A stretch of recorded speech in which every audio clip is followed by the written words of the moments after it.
స్థానిక సంఘ కాపరి ఎల్లప్పుడూ కూడా దేవుడు మీకు ఇచ్చిన వరమై ఉన్నాడు. ఇక్కడ 5 రకాల పరిచర్యలో ఎంతమంది ఇక్కడికి వచ్చి బోధించినాను, వారు కేవలము కొద్దిగా మిమ్మల్ని బలపరిచి ఇక్కడ నుంచి వెళ్ళిపోతారు తప్ప చివరి వరకు మీతో ఉండి నిలబడేది ఈ స్థానిక సంఘ కాపరి. దేవుని నామమున మహిమ కలుగును గాక. ఈ దినాలలో ఒక కుటుంబానికి యజమానుడిగా ఉండి నడిపించడం చాలా కష్టమైపోతుంది. అటువంటిది సంఘములో ఒక సంఘ కాపరిగా ఉండి ఇన్ని కుటుంబాలను నడిపించాలంటే ప్రవక్త అద్భుతమైన మాట.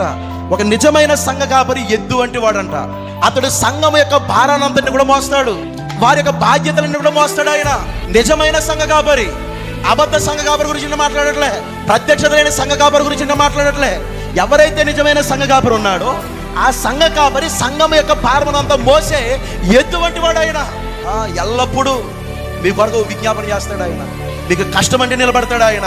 కానీ మనము మాత్రము సంఘ కాపరిని మర్చిపోతాం.